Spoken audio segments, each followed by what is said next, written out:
CBS Radio Mystery Theater presents...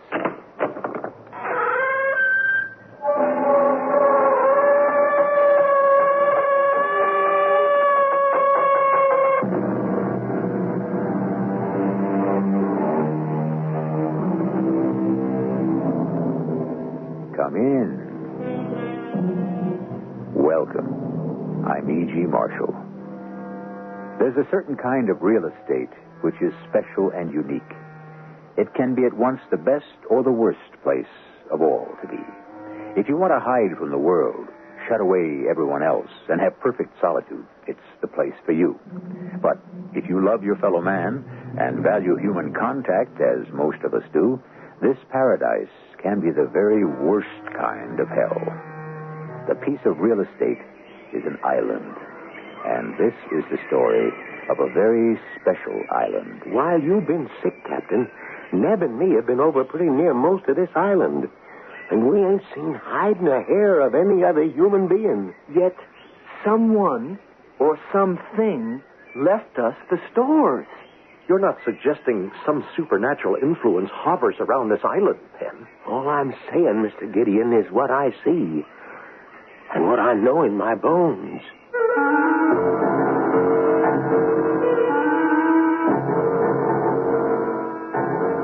Our mystery drama, The Mysterious Island, was based on the classic by Jules Verne and written especially for the Mystery Theater by Ian Martin and stars Earl Hammond and Leon Janney.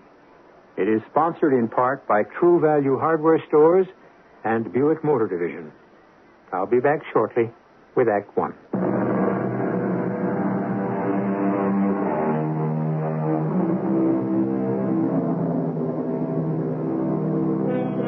In March of 1865, the Union Army of General Grant had the town of Richmond, Virginia, sewed up in siege. And a curious situation developed. Within the town were many Northern prisoners, Union officers and others whose burning desire was to escape and rejoin the North. But while allowed certain liberties, the town was so strictly guarded that escape seemed impossible. However, just as their prisoners could not escape, the Southern secessionists themselves were also trapped. That is how Forster's balloon came to be manufactured and inflated in the great square of Richmond, waiting on north wind, which arrived on March 18th with a vengeance. What brings you out in such weather, Captain Harding? What else, Mr. Spillett? Escape? Whenever the weather is bad is the time. The worse it gets, the better our chances. Have you a new plan? I've been approached by someone with a new idea. Who? His name is Pencroft, a sea captain and a navigator. Well, we can hardly hope to escape by sea, so we have little need of a navigator. Don't be too sure. Suppose we were to escape by air. By air? How? We're looking at the means right now. Foster's balloon. Are you mad? We're not aeronauts. I am an engineer. Pencroft is a sea captain. We have some qualifications. And what about me? You, Mr. Spillett, will have a front-page story for the New York Herald. And what a newspaper story for a war correspondent to write. As if I'm alive to put pen to paper. No, it's impossible. The craft is too well guarded, and besides, Jonathan Forster is scheduled to leave today. With 5 heavily armed men, the gondola is packed with $2,000 in gold, ammunition, and stores. But if Pencroft is right, he will delay his takeoff. Why? He reads this wind as the leading edge of a hurricane. Forster won't risk it. And you propose we should? It's a chance that may never come again. How many are we? Myself, yourself, Pencroft, and his son. How old? A boy, but full grown. We can't very well leave Pencroft behind. It was his idea, and he won't go without his son. Very well. When? Tonight, after dark, at 10 o'clock. Keep your fingers crossed that the wind does not die down before then. And so began an incredible adventure. As a writer, it naturally fell to me to keep the record of it. And weird and unbelievable as it may seem, I have tried to keep it faithfully. The hurricane that Pencroft had forecast became a reality. And when when the soldiers guarding the balloon had run for cover. That was when we made our break. Captain Harding, do you think we'd dare try to take off? It's our only chance. What do you say, Pencroft? Neb and me was ready to set out alone, though I know nothing of sailing a lighter than aircraft. With you along, Captain, your knowledge of balloons, we're doubly ready. Well, Gideon, are you with us? God, if you think I'm going to miss out on the best story of the war, you're crazy. I am with you. All right, now listen. Luckily, the wind's blown out the gas lamps, so we've got the dark as well as the mist to shield us. But we'll take no chances, since none of us are armed. We'll split up now and each sneak up to the balloon from a different side. We meet there in 5 minutes. Hurry, Gideon, we're ready to cast off. Where's the boy? He was supposed to come from the east. I'll have to go look for him. Give him a chance. Meantime, all of you, help me get rid of the ballast bags. I won't go without my boy. Here he comes now. I'm sorry. I didn't mean to keep you waiting. What happened to you? It was Top. He must have broken his chain. Who's Top? My dog. I told him he couldn't come, but what are they doing to him? Oh, he's roused the guard. Pencroft, grab the boy. I've got to go to him. I've Looks got like to go he's to coming him. to us. Cast off the cable on your side, Gideon, while I get mine. The dog jumped aboard. Top wants to go in. Can't bring him in. Get him overboard. It's too late. We're 20 feet off the ground already. Thank heaven we're rising fast enough to get away from their bullets. We've made it. We've escaped. We're on our way home.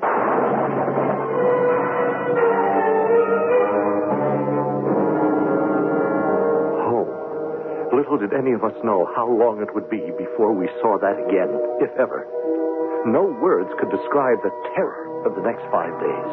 The full rage of the hurricane swept us through the air, tossing and turning the gondola basket like a pendulum till all of us were airsick. By night, the captain could not dare risk a descent, and by day, a curtain of swirling fog shrouded the earth. For 5 days, we rode the whirlwind, surviving it Lord only knows how, till at last, that morning, for the first time, the mist parted below us, and we saw The sea. It's sea beneath us. Yes, and we're falling fast. What's that sound? There's a rent in the balloon. The gas is leaking out. What can we do, Captain? Get everything overboard. Lighten her as much as we can. What about this gold? Over with it. It's over $2,000. Good, it might buy us our lives. Over. Come on. The food, Captain. Everything, even the gun. It isn't doing any good. We're still falling. Land, Captain, land! Top flood first, land! Where? Neb, you're right, boy.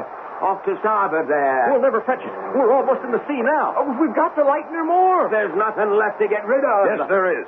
We'll cut away the gondola itself. Quick, all of you, climb up on the net around the balloon and cling to it. The wind's carrying us toward the island. But Top, he can't get up you there. go with the others. Boy, I'll hand Top up to you. Here. I've got him, okay. Hurry, Captain. Hurry, we're almost on the wave top. Just one more cable and What happened? We took a wave broadside. But look, it bounced the balloon up into the air. We're going to make it to land. We're going to... No, Top. What is it, Neb? The captain, Dad. The captain, he's gone. And Top went in after him.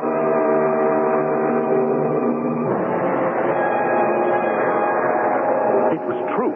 A wave struck the balloon and carried away Captain Harding and the dog. And the loss of their weight had been just enough to let the collapsing balloon rise and the wind to carry it towards the land. Now, just before we came to the shore, the balloon, half inflated, fell again to the sea. And with the wind driving it and us clinging to the mesh, we were rushed to the shore, battered by the surf, fighting our way to shore, exhausted and half dead. Easy there. Easy. We'll find him. Oh, never in a sea like that. Any sign of them, Gideon? I didn't have much hope, and I was too exhausted to go far. What happened to the balloon? As soon as we cut ourselves free, the wind took it. It's gone, too. It's Top. It's Top. Here, boy. Come on, boy. Oh, Top, you're alive. You made it. The dog looks in good condition. Strange. Something stranger. His coat's near as dry as a bone. How could that be if he come out of the sea? Well, he didn't. He came along the beach and... Hush, boy, hush. Then that means the captain may have made it ashore, too. I don't see a sign of him. If only Top could tell us. Oh, but he is, Mr. Gideon. He is. Look. He's got my sleeve, and he's trying to pull me back the way he came. He's trying to take us to the captain. We followed the excited dog. He was leading us into the tropical jungle. Now, after fighting our way for nearly a mile, we came out in a clearing off which opened a cave. And in it, we found... It's the captain. Down, Top, down. Well, I only hope he's still alive. Captain, can you hear me? Neb, here, take my hat. Get some water from that stream. Yes, Father. How is he? Well, he's unconscious. Oh, that's a bad gash in his head. But otherwise, he seems unhurt. How in the name of all that's holy could he have got out of that sea, crossed all them rocks, and dragged himself here? Seems impossible. But we haven't time to worry about any mysteries now. We have to try to bring him to. As I worked over the captain, my mind was busy with many questions. Where were we? Was it an island or a continent? Did it have inhabitants or not? And how could a man with so serious a concussion, exhausted from a long swim, have possibly dragged himself across those jagged rocks without injury and found his way a mile deep into this tropical jungle to the safe haven of this cave? I can't answer your question, Gideon. When I hit the water, I was knocked half dizzy. I swam as long as I could, but the waves were terrific. The last thing I remember was thinking I'd had it and blacking out. You don't remember anything about getting to the beach or finding your way here? Not a blessed thing. And Top? Oh, I remember his swimming beside me when I blacked out. But he could hardly have dragged you ashore. Hardly. Well, you'd better rest. Gideon, where are we? Well, that's what I've been hoping to ask you. I've been thinking about that since I regained consciousness. Now, traveling southeast from a starting point in Richmond at an average of 90 miles an hour ahead of the wind, my guess would be some 7,000 miles away and somewhere in the Pacific. 7,000 miles? Well, the distance is less important, perhaps, than the direction. The question is where we are here. Is it the South American continent, the Asian, the Australian, or is it an island? I can answer that. We seem to be marooned on a desert island. A desert island? How's the captain? Well, much better, as you'll see, Neb. What luck? All kinds of luck. Unbelievable. Washed up on the shore, lashed to two barrels which kept it afloat, a great sea chest full of all sorts of tools and weapons and clothes. Maybe more important, 2 wooden crates. One full of tinned goods, the other ship's staples. Coffee, flour, dried beef, and the like. It's incredible. Washed ashore from some shipwreck? Well, maybe, only... Well, you tell them, Father. All I could say is them rope lashings hadn't been in the seawater long. Someone or something, we think, left those stores for us. And I know for sure I couldn't have saved myself. I had to have help. Divine or... Now, just a minute. If anyone's saying that some supernatural influence hovers around the island... All I'm saying is what I see and what I know.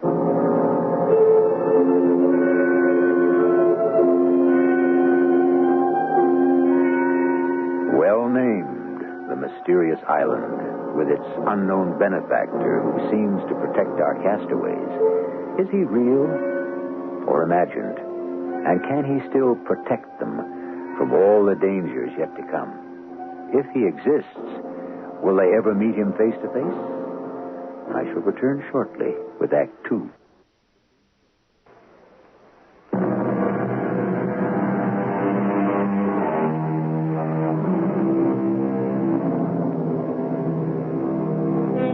Can you conceive of traveling 7,000 miles in an unguided balloon? Of being swept from one hemisphere to the other?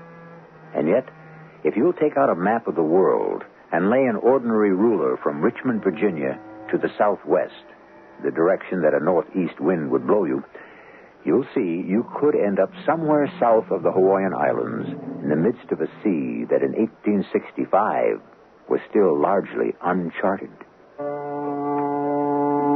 If indeed some other presence invaded our island, during the next month we had no further evidence of it. We were all too busy with our various tasks, and Captain Harding with regaining his strength to think much further about it. One morning, Neb and Pencroft set out to hunt, and I set about constructing some more earthenware pots on a wheel, which the captain had designed. Good morning, Gideon. Morning, Captain. It's a beautiful day. Seems so to me. Thanks to you, Gideon. Nonsense. I've done little. Without your leadership and knowledge, we'd all have been in a bad way. Now, this potter's wheel, for example. Without it, no dishes. The magnifying glass you made for me a watch crystal. Without it, no fire. Oh, hundreds of other things. Well, I'd be a poor engineer if I had no knowledge of simple mechanics. Are the others gone? Yes. Good half hour since. Then I'd be an even poorer leader if I didn't face hard facts. What do you mean? We must find a better place to stay. But, Captain, we have shelter, water. Oh, I know the insects are bad at Gideon, night. so far we've been concerned with survival. We've managed that. Now we have to consider escape. Escape? To where? Another island, then another, till at last the mainland or civilization. But how? We must build a boat. And to do that, we must be near the sea where it can be launched. Tomorrow I start looking for our new home. 3 weeks later, Captain Harding had found what we came to call Granite House, which became our permanent home. I will never forget the day he first led us to it. A great granite cliff suddenly reared straight up from the beach, a sheer wall facing the sea. To the side of it, we climbed a tortuous path, past a waterfall, till we came to a small plateau with a small lake cupped in it. Around the lake, we followed him to an opening in the granite wall, and then through a continuously downward path till... Seems like we're on our way back down to the beach again, except inside. Exactly, Mr. Pencroft. Oh, we must have come a couple of 100 feet through this narrow cave, Captain. Not much further. This is a fascinating formation. At one time, I believe the lake above and the sea itself were one, filling these caverns. It won't come back and drown us now, will it? No chance. You'll see why in a moment. Now, welcome to your new home. Why, it's huge. And all those windows opening onto the sea. That's why the sea no longer boils up into the lake. It broke through the granite eventually. Oh, it must be 60 feet down to the beach. A little less. But if we lived here, we'd have to have all that climb up and then hundreds of feet back down again. Not at all, Mr. Pencroft. We would build a stout door to protect our rear. Rope ladders from our windows to come and go, which could be drawn up if need be. Use the waterfall for power to help our machines, and build our boat ready to be launched in the river mouth down below. Well, I understand, Captain Harding, but do we need all that protection? Who knows? Are we not all sure there is some other presence on our island? We moved in, and we made it home, and we started to build our boat, the Bonadventure. Looking back over my diaries, it is hard to believe the time that passed almost unnoticed, but even harder to believe the amount of work that was done. On one of his exploring expeditions, Captain Harding had discovered the tattered remains of the balloon trapped in the treetops. These had been brought back to make sails. And at last, the great day of launching had happened, and we sailed within the lagoon, finding the Bonadventure handled very well. It was just at dusk, as we were returning to our mooring, that a strange thing happened. Help, Neb. Come about. What is it, Pencroft? Darned if I know. There was an eddy there, like there might be a rock. But watch out to come about. Clear the boom. Trimmer, Neb. Aye, sir. No, hold a minute. Let her fall away. Now what, Pen? Right there, Captain, where I saw the water break like an eddy. See it? There, a bottle floating. We came about, circling again. And sure enough, there was a bottle bobbing in the water. Penn sent Neb over the side for it, and in a few minutes, we hauled him in, wet but triumphant. What have you got, lad? It's just like Father said. A bottle. Give it here. Here you are, sir. Let's see if we can get this cork out. Yeah. There's a message inside, or at least a paper. Can you get it, Captain? What does it say? Just these words. Help. Please. Castaway. Tabor Island. 153 degrees west longitude. 37 degrees, 11 minutes south latitude. Why? Well, that's not over 70 miles. Just over the horizon. We could make it in this craft easily as sailing downwind. But not all of us. It's near dusk. Head for the mooring. We'll set all our courses for tomorrow. I won't go into the discussion that night at any length. It's enough to say that since the boat could not handle more than 3 people, only 2 of us could go. At first, the captain and Pencroft seemed the logical pair, but Pencroft proved to be stubborn. He didn't want to be parted from Neb, and I had to agree that he was right. Everything we attempted was full of danger, and our boat was at best very frail. Obviously, it could be best handled by a seaman and his son. So, uneasily, we bid them goodbye the next morning. During the day, we kept busy, but with nightfall, the captain and I returned to worry and the helplessness of waiting. I don't like the weather. Yes, looks as if there's a squall on the way, but it should blow over long before they get back. Should I have let them go is the real question. Another human being in trouble? What choice was there? If he's still there. Paper looked quite fresh. I don't think that bottle could have been long in the sea. Thinking back, that's what worries me. Well, nothing we can do but wait. With the fury of a demon, a tropical storm broke, and huge waves lashed at the shore below us. It was the night of the 3rd day, and we had expected the Bonadventure back this night. Could she live in such a storm? Where have you been, Captain? I climbed down the rope ladder. The tides washed all the way to the cliff. I can't get to the bonfires to light them. Well, perhaps they haven't started back yet. I told them to spend no more than 1 day, and if they found no one to return. Maybe they saw the storm making up and delayed. Perhaps. Or perhaps the note in the bottle was some kind of a trick. The island may be inhabited. They may have been taken prisoner by some hostile tribe. Oh, I should never have let them. Oh, no, you can't blame yourself. But I do. Particularly for not being able to get to the signal fires. In the dark, or a wind like this, they miss the island, they may be lost forever. They may... Look! Look, Gideon. The bonfires. They're lit. They're burning. Impossible. How could any man in this tide reach the point except by sea? And no mortal could live in such a sea. Look out beyond the bonfires. Can you see it winking on the sea? The riding light of the Bonaventure. And the fires will lead it straight to home. It was the bonfires that saved Pencroft and Neb. And who or what hand had lit them was a question lost the following morning in the excitement of their news. For they had found a castaway on Tabor Island. A new member had joined our society. He was tall, a mass of hair and beard, half clad in animal skins and filthy, more beast than man, and his arms were tightly bound behind his back. When we first reached the island, we thought there was no one there, although we did find an old broken-down shack, but that looked as though nobody lived there anymore either. Then we found him, running on all fours like an animal. When we tried to come nearer, he attacked us. And I don't think we could have handled him if I hadn't had a pistol to bring him to his senses. Oh, he gave me a whopper of a black eye, and we had to tie him up. He didn't want to come with us at first, and, well, he won't talk. You can't get a word out of him. Then you don't know his name or who he is or what he was doing there? That's enough. I'm British. What's your name? That's as may be. You ashamed of it? Who are you, Governor? Captain Cyrus Harding. Military man, Union Army. Never heard of it. You American? I am. What are you doing on this here island? We're castaways, just like you.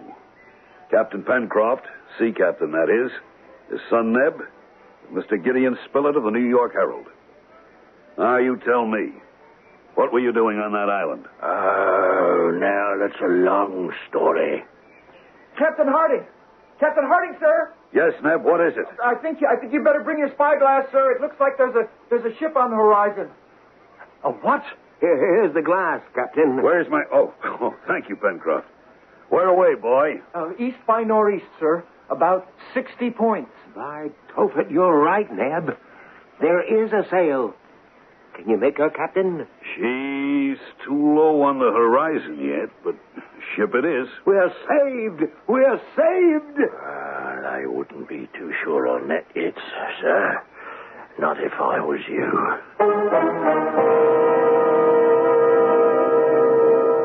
In the midst of their excitement, all four of them turned to the stranger among them, their wild burst of hope and enthusiasm dampened, chilled as though they'd been doused in ice water by the ominous tone of his voice. What does he mean? What enemy could the approaching ship turn out to be? I'll return shortly with Act 3.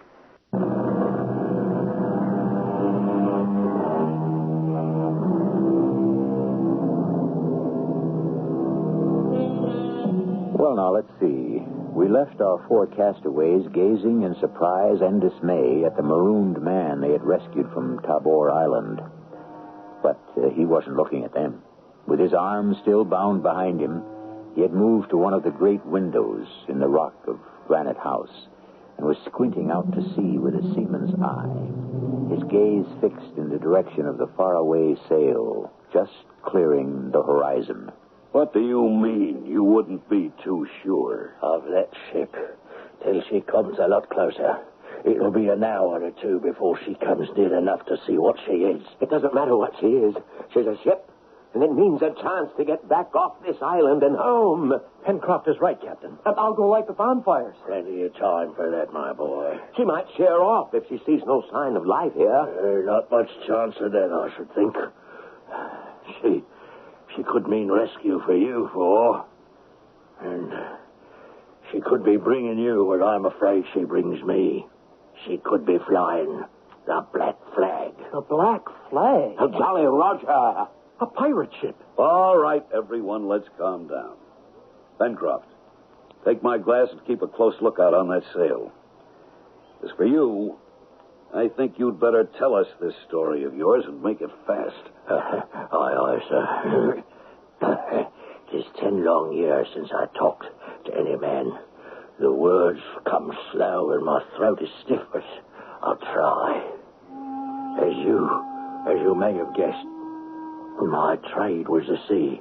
But in 1855, I'd been on the beach in Australia, and in desperation to keep body and soul together, mixed up in various trades, none of them quite legal, I palled about with another no-good who in his cups more than once claimed to be the legal heir of Lord Glenarvan. You mean the millionaire, the shipping magnate? Yes, the same. I never paid him much heed. And one night in a barroom fight, he was knifed and killed by another Joey of mine. Joey? An Australian word for friend, Neb. Go on. About a year later, this big steam yacht put into Melbourne, and it's his lordship looking for his son. Between us, Bob Joyce and myself, we saw a real opportunity to make our pile and end up rich.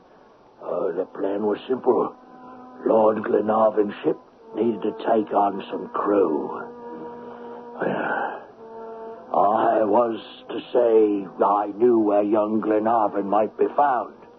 Then, ship aboard with some men we had on our side, and enough of Bob Joyce's gold to buy enough others in the crew. For what purpose? The boy was dead. Where could you lead them? Just far enough to sea to take over the ship. Now, don't forget, a steam sail ship in those days in Australian waters. We'd have a freebooter which could own the seas. What's a freebooter? A pirate ship. And I take it something went wrong with your plan. Yes, that's right. One of the crew I tried to buy went to the mate, and threw him before Captain Gray. I'll never forget that day as long as I live. This sailor, fully proved guilty of the crime of fomenting mutiny, shall forthwith be hanged from the yardarm as an example. A moment, Captain Gray. May I speak to the condemned? Of course, your lordship. I can do little to save you, but first, my son is dead. You can take the word of a dying man. Who killed him? That's not for me to say. Give me the name of the man so I can hunt him down, and perhaps I can save your life. Well, why should I protect him now, whatever? The knife was in the back. His name is Bob Joyce. Very good. Bob Joyce. If I find this man, would you be witness against him? Well, that's a hard promise to make. Since within 15 minutes, I'll be dancing on the end of a yardarm. I could intercede. And have me set free? No one can promise that. On his ship by maritime law, the captain is in total command. Yes, I am sure my request could save your life. You do that, my lord. And whenever you need me, just call on me. Oh, his lordship was as good as his word as far as it went. Oh, I was saved from the gallows. But by the captain's orders, marooned on Tabor Island for the rest of my life. His lordship has never returned to call on you, as you suggested? No, sir. Why do you suppose that is? Well, until 2 years ago or thereabout, I had supposed because Bob Joyce was dead. And then... And then? A ship came to call at my island. Oh, I was delirious with joy. But some sixth sense warned me. I let the boat land, remaining hidden in a secret place. Saw the men who felt I had betrayed him, Bob Joyce, and heard him. He vowed he would search every island in this area until he found me either dead or exterminated. Well, why was he so violent against you? Because he felt I betrayed him, condemned him to a life of piracy and fleeing the hangman. That's why you're afraid of this ship we see bearing down on us. That it may be his ship. Yes, Captain. Because of it is, I'll give you my word for what it's worth, that he will destroy me and all the rest of us without a single regret.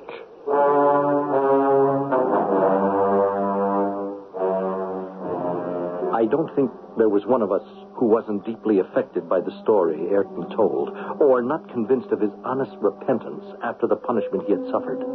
But we had little time to dwell on that. For under a steady wind, the ship was upon us sooner than we expected. Less than a mile offshore, she came about, and after breaking out the Jolly Roger...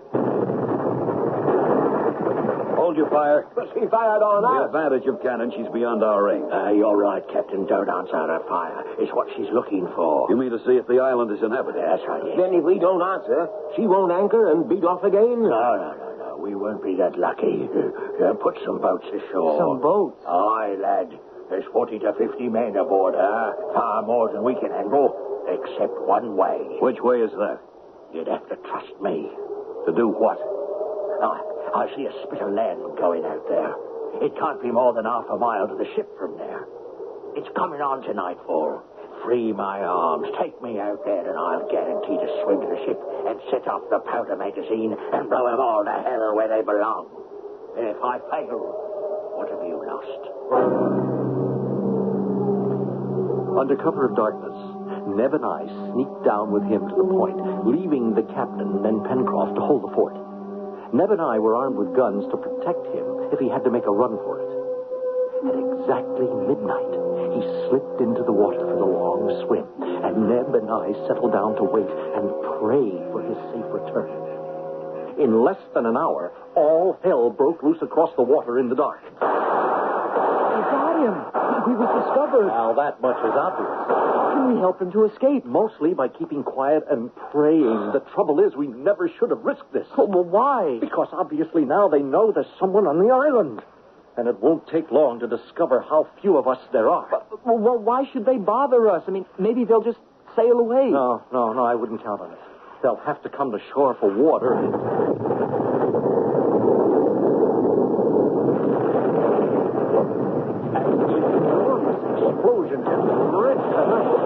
In the flare of it, we could see the ship exploding literally into fragments, which burst into the air in a spray, and for a long time, like a flaming rocket, hovered, till at last all the fragments came down to the sea and hissed out.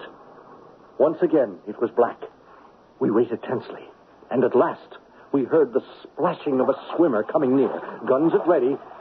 We greeted... Mr. Ayrton! Aye, lad. Oh, give me a hand. Here. Oh, a long swim. And a worthy one. You got to their powder magazine. No, not I. They found me before I could get there. The pirates? Yes, it was them, all right. We all had a fortunate escape. Oh, thanks to you. No thanks to me, lad. But their powder magazine blew up. Not through my efforts. Well, whose? Maybe the good gods.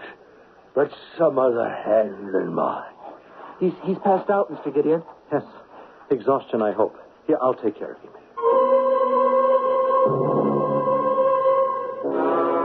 How is he? Not hurt. Just sheer exhaustion. Neb tell you about the... Yes, and as you can see, now it's getting light. There's no trace of the ship, and... Well, what is it? Look, maybe that's our answer. To what? To the blowing up of the ship. The chest with the supplies, the bottle with the message. Everything that's been happening to us since we landed on this mysterious island. I looked, and rising from the sea was a sight I had never seen. A man, or was it a man, clothed in rubber with a great iron bubble on his head and two heavy tanks strapped to his back. Could it be human? Or was it something straight from the bowels of hell? Yes, gentlemen. I blew up your pirate ship. I am the answer to many strange things that have happened to you since you reached this island. Yes, I am. If you will, your benefactor.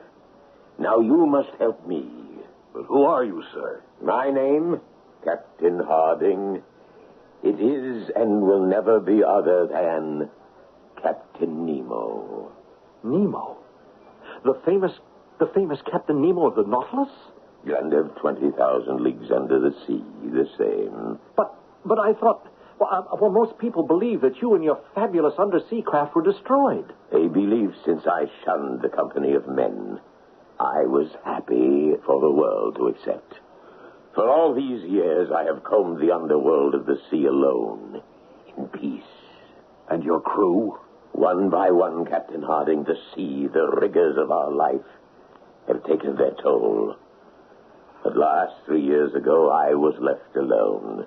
And the Nautilus, that fabulous undersea craft. I piloted it to its grave under this granite cave you live in. The well. You used to come up it in your diving apparatus and occupy this chamber for your own. Right. When you came to the island, I wanted to help. I did it the best I could. The chest of supplies and tools. The bonfires that were lighted to bring us home. My rescue from the sea and tops. The bottle with the message that Ayrton was marooned on Tabor's Island. But why? Why didn't you reveal yourself? My history is my flight from my fellow man. And now you choose to reveal yourself? Why? Because I am dying. I have made my last effort in your behalf by blowing up the pirate ship. Now I ask a return from you. What? Buried in a subterranean chamber below this granite house of yours lies the Nautilus. I am going to it to die. I ask you to make it my coffin. What is it you're asking? Restore my diving equipment to me. Let me descend through the well to my rest. Besides the explosive I used to destroy the pirate ship, I brought a chest. My gift to the living. Now let me go. Gift to the living? You may go, but where do we go from here? I can tell you where you must go. Must go? At least away from this island. The forces that trap the Nautilus are again burbling. There is an eruption coming which, in my belief, will bury this island in the sea. Mark my words. As soon as I descend to my burial chamber, you must set sail. In the Bonaventure? Well, it has barely room for 3. Nevertheless, Mr. Spilett, you must load it to the gunwales. But any reasonable sea would swamp us. You must trust my belief that there will be no unreasonable sea. But where would we head for? Northeast by east, tracing the path you came. Only this time you travel the surface of the earth. Follow the trades, and you will reach the Hawaiian Islands. That's a wild venture. Not if you take my charts and the chest I leave you. Find your way home. And you? The sands of my life have run out. Once I am back where I have lived in isolation for years, I will be content with what is to come. But you leave fast. We left the island as we came, leaving every possession with weight behind. Oh, we sailed bravely away on the Bonaventure, wallowing in the sea. We had been forced there by the prophecy of Captain Nemo when the center of the island started to spout fire and later brimstone, and the whole earth had rolled in a terrifying warning that the island was about to blow up.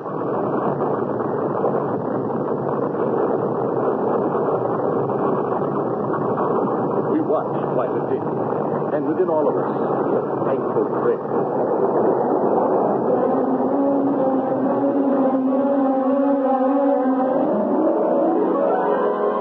The secret of Mysterious Island, what is it? That life is made to be lived, no matter how we find it, or how it may present itself to us. And that beyond us, there is a special being. Yes, if you want to believe in that. And if you do, you can believe that he can make anything possible. Or, much more important, that through him, you can make anything possible. If you just try hard enough. I'll be back shortly.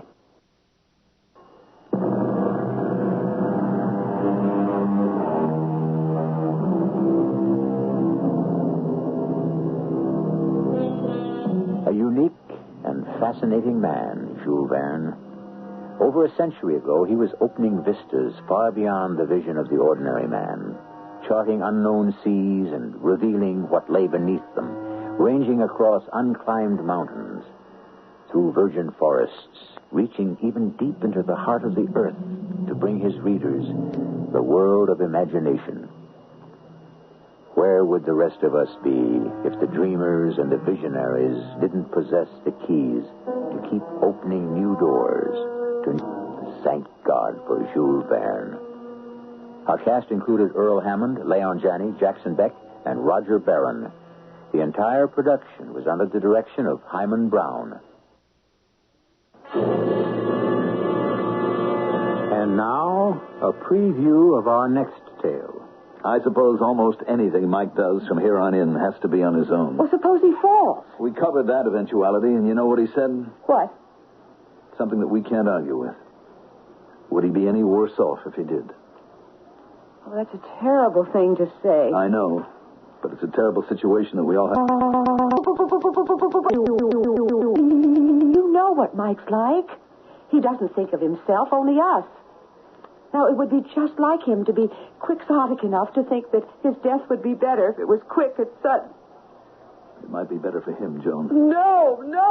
We've got to hold on to the last minute. Hope against hope. Oh, Jack, why did you let him go up that mountain? What's going to happen to him now? Radio Mystery Theater was sponsored in part by True Value Hardware Stores and Buick Motor Division. This is E.G. Marshall inviting you to return to our Mystery Theater for another adventure in the macabre. Until next time, pleasant dreams.